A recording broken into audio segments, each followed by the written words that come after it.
Buenas noches, bienvenidos a Hora Clave. Programa intenso el de hoy, con 3 especialistas en cuestiones electorales pertenecientes a distintas ONG que se encargan de vigilar qué pasa con los votos en la República Argentina. A la mesa con los expertos de las organizaciones no gubernamentales que están custodiando los votos. No, los custodios de los votos han sido los fiscales, que se han sumado, y por mucho, en esta última elección, en las PASO. Pero no obstante eso, todos hablan de microfraude, casi fraude. Les agradezco a todos. Claudio, Leandro, mi caballero, muchísimas gracias por estar aquí. ¿No se escucha? ¿Aquí? ¿No? Bueno, vamos a encarar. Lo primero que quisiera preguntarle a Pablo, Leandro y a Claudio. ¿Hay o no hay fraude? ¿Hubo o no hubo fraude en la provincia de Buenos Aires? Ahora sí, ¿se escucha bien? Bien. Yo creo que en términos generales lo que hay que conceptualizar es que hay un sistema obsoleto que no sirve, que está pensado para otra época, con 2 grandes partidos fuertes nacionales que se controlaban, y eventualmente terceras, cuartas fuerzas emergentes, que eso entró en crisis en el 2001 para uno de los partidos y hoy dividido en distintos bloques para el otro, donde la ley electoral decía: usted tiene que tener fiscales y usted tiene que asegurar las boletas y usted tiene que controlar. Eso no existe más. Entonces eso está en crisis, porque aparte no hay una mirada a los ciudadanos, que es lo que nos tiene que interesar a todos. Es decir, ciudadanos que tengan en el cuarto oscuro las boletas de la oferta electoral y puedan votar por el candidato que quieran, y que ese candidato sea efectivamente llegado y contado en el lugar donde debe ocurrir. Esto, que es obsoleto y que no nos debe llamar la atención con mayor o menor gravedad, es lo que está ocurriendo en este momento en la Argentina. Pablo, hay como un folclore, me parece, de la resignación entre los ciudadanos que observan cómo después de cada elección y antes se previenen la posibilidad de las maniobras, el robo de boletas. Se conocen ya, creo que hay un inventario de todas las mañas, ¿no?, dentro de la tradición y el folclore político. Pasan las elecciones, se producen denuncias, pero en el después no pasa nada. ¿A quién favorece el sistema? Me parece que eso es lo que nos tenemos que preguntar, porque este es un sistema que indudablemente le es funcional a alguien, porque, como bien decía Claudio, es un sistema totalmente obsoleto, que no se usa casi en ningún lugar del mundo, en muy pocos países. Los países han avanzado hacia la boleta única, hacia sistemas electrónicos, aquellos que han profundizado en una discusión porque tampoco es tan fácil. Entonces nos tenemos que preguntar: ¿quién hace campaña con la boleta en mano? ¿Para qué sirve hacer campaña con la boleta en mano? ¿Para qué sirve que los propios partidos políticos tengan que ser los que pongan las boletas adentro de los cuartos oscuros, cuando Córdoba, Santa Fe han solucionado el problema del robo de boletas de una forma muy fácil? Salta con el sistema de boleta única electrónica, ¿no? Con sistemas diferentes, que tienen otro tipo de control, que tienen otras complicaciones. Pero indudablemente la gran pregunta es: ¿a quién le es funcional este sistema? Y si estamos dispuestos porque dicen no se puede cambiar el sistema en la mitad del proceso electoral. Estoy de acuerdo, sería un poco desprolijo, ¿sí?, hasta riesgoso. Pero estamos dispuestos a discutir a partir del 10 de diciembre que Argentina sea el último año que aplicó este sistema. Leandro, conversábamos antes de entrar en el programa, otra cuestión clave. Lo que está denunciando Felipe Solá ahora, ahí está Tato Brown, Carlos Brown, que representante del Frente Renovador, nos va a decir en qué consiste tal vez esto que ha pasado en la provincia de Buenos Aires. ¿Es una ecuación perdida? Después que se conocen los resultados provisorios del escrutinio provisorio, ¿hay partidos que han podido recuperar votos que habían denunciado que les eran propios y que no los contabilizaban? Sí, está la experiencia en Río Negro, por ejemplo. Cambiemos recuperó 10.000 votos en el escrutinio definitivo. En Chilecito se dio vuelta el resultado porque favorecía al oficialismo y terminó beneficiando a la oposición. Por lo tanto, el espacio natural para dirimir todo esto es sin dudas el escrutinio definitivo, ¿no? Pero como bien dicen aquí los colegas, estamos ante un sistema que está agotado, en donde, Pablo, no hay rendición de cuentas. Es decir, aquí hay muchos inconvenientes. Por ejemplo, Indra es una empresa que es la que hace la carga, ¿no? Sí. También hace la carga en El Salvador. y lo hace muy bien, pero allí, por ejemplo, el acta de cierre de mesa se digitaliza automáticamente desde el colegio. Acá nosotros metemos al Correo Argentino, que es una empresa del Estado muy politizada, a hacer un trabajo que no lo ha hecho bien. Tenemos la mitad de las actas de los telegramas mal confeccionados. Perdón, tenemos al director nacional electoral militante del Frente para la Victoria. No sé, yo Alejandro Tulio lo respeto en términos personales, pero la pregunta es, porque una de las propuestas creo es generar una autonomía, una autarquía de un órgano que sea independiente de los partidos políticos y del Estado y del gobierno de turno, para dar un mínimo en las formas y en el fondo, de transparencia, de ecuanimidad, perdón. Sí, no tiene tanto que ver con Tulio en la persona en sí mismo, lo que tiene que ver es con una ingeniería institucional, electoral, que no existe en casi ningún lugar del mundo, existe en algunos lugares, pero Argentina no es el lugar para aplicarlo. Claro, porque, por ejemplo, vuelvo a retomar un poco lo que planteaban como tema en el editorial. Tulio se va a enfrentar a dos cosas. La queja de Felipe Solá por los 192.000 votos que dicen que le faltan, y la denuncia de Scioli por la campaña sucia del PRO. ¿De qué se va a ocupar yo pienso, un hombre que dice ser el Frente para la Victoria, ¿a qué le va a hacer mayor caso? ¿No? Cuando han dicho que todas las denuncias por fraude no tienen sustento, que siempre son habladurías y que nunca hay pruebas. Ahora apareció el fiscal Dilelo, que de oficio empezó a actuar. Mañana creo que se va a juntar con Felipe Solá. ¿Quién puede saber? Yo le preguntaba a Solá, hasta el propio Frente Renovador admite que sus propios fiscales no estuvieron, en algunos casos, a la altura de las circunstancias. Por lo tanto, le pregunto, ¿para qué sirve esta denuncia? ¿Para dar vuelta a la elección de las PASO? Ya no.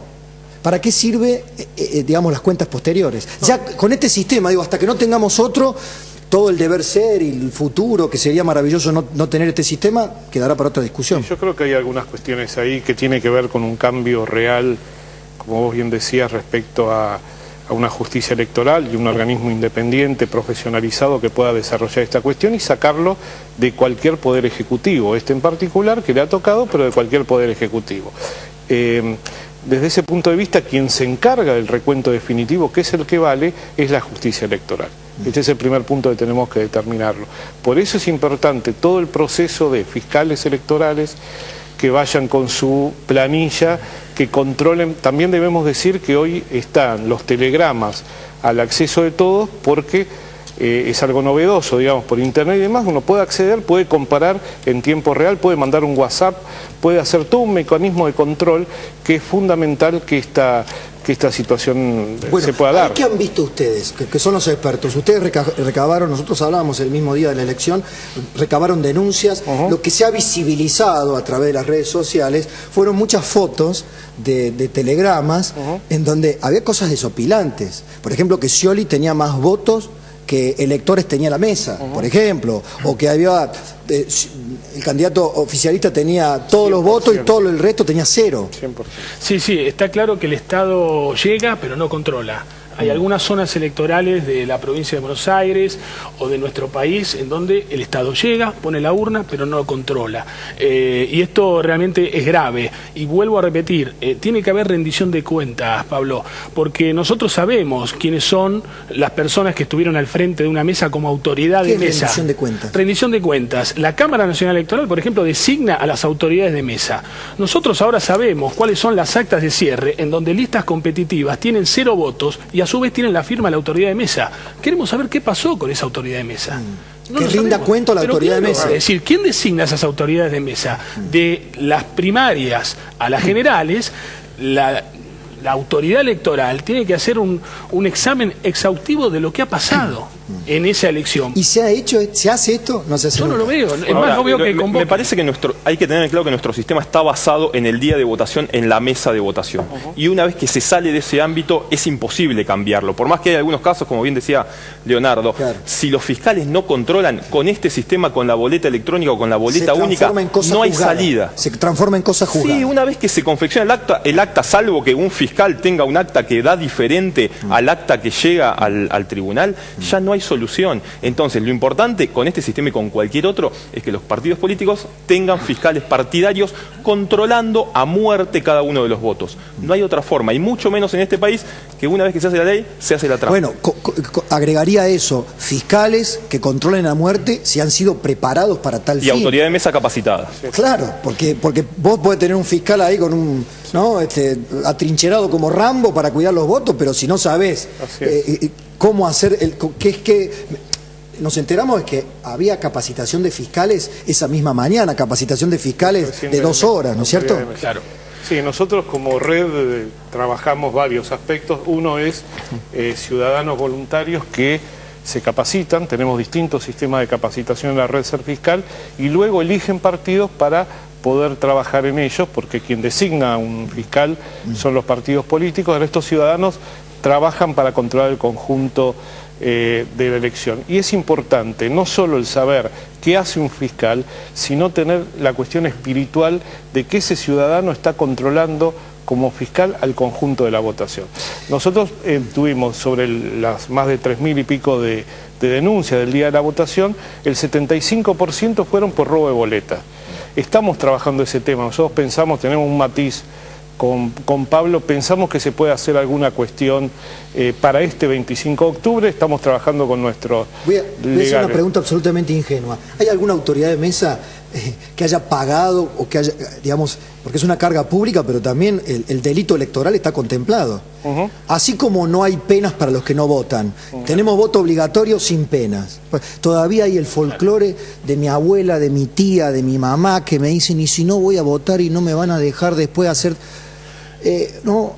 seguimos con esa tradición del Estado. Son costos irrisorios, del 50 Estado pesos gendarme. para aquel que no va a votar, con lo cual es... 10 millones de personas no fueron a votar. Sí. Pero a la vez, digo, ¿hay castigo para el delito electoral? Justamente nosotros desde nuestra organización Transparencia Electoral lanzamos una campaña de concientización acerca de los delitos electorales en Twitter y en las redes sociales, porque el Código Nacional lo establece, de 3 meses a 4 años para el que adultere un acta, o para aquel que robe boletas. Evidentemente, en las zonas calientes de acá a la próxima elección, ya se sabe dónde estuvieron los principales problemas. Bueno, allí se debe atender, tiene que haber más presencia de autoridades, cartelería que indique el costo de robar una boleta. Digo, se tiene que trabajar en el medio, sino para qué...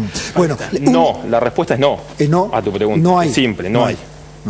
En la práctica no lo hay. No hay. Bien, no hay castigo para el que no va a votar en un sistema de voto obligatorio.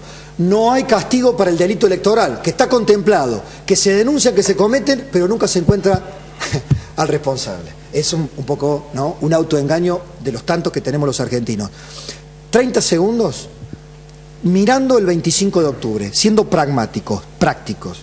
A las fuerzas políticas, ya vamos a estar con 3 intendentes de 3 candidatos de 3 fuerzas diferentes. ¿Qué recomiendan hacer? Capacitar a los fiscales, principalmente a la fuerza política, a las autoridades de mesa, capacitarse, no solo ir el día que tienen que ejercer este tema, sino que se capaciten, porque si no el fiscal te lleva puesto muy fácilmente.